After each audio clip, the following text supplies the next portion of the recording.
சங்கரன்கோவில் சட்டமன்ற தொகுதியில் வருகிற சட்டமன்ற தேர்தல் 2026 ஒவ்வொரு கட்சியிலும் அந்த தொகுதி மக்களிடையே எதிர்பார்க்கப்படும் வேட்பாளர்கள் யார், அவர்களின் பின்னணி என்ன என்பதை தற்போது பார்க்கலாம். திமுக சார்பில் சங்கரன்கோவில் சட்டமன்ற உறுப்பினரும் வடக்கு மாவட்ட செயலாளருமான உள்ள ராஜா, திமுக நகர செயலாளராக இருக்கும் முத்துசெல்வி ஆகிய இருவரில் ஒருவர் போட்டியிட வாய்ப்பிருப்பதாக அவரது ஆதரவாளர்கள் கூறி வருகின்றனர்.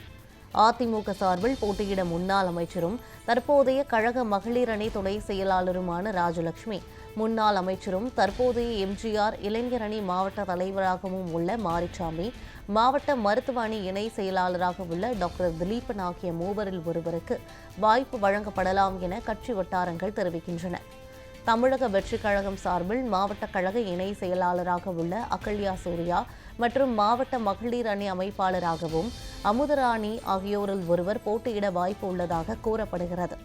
பாஜக சார்பில் குருவிக்குளம் தெற்கு ஒன்றிய தலைவராக பதவி வகித்து வரும் குட்டிராஜ், பாஜக மீனவர் பிரிவு மாவட்ட தலைவராக உள்ள கணேசன் ஆகிய இருவரில் ஒருவர் போட்டியிட வாய்ப்புள்ளதாக அவர்களது ஆதரவாளர்கள் தெரிவிக்கின்றனர்.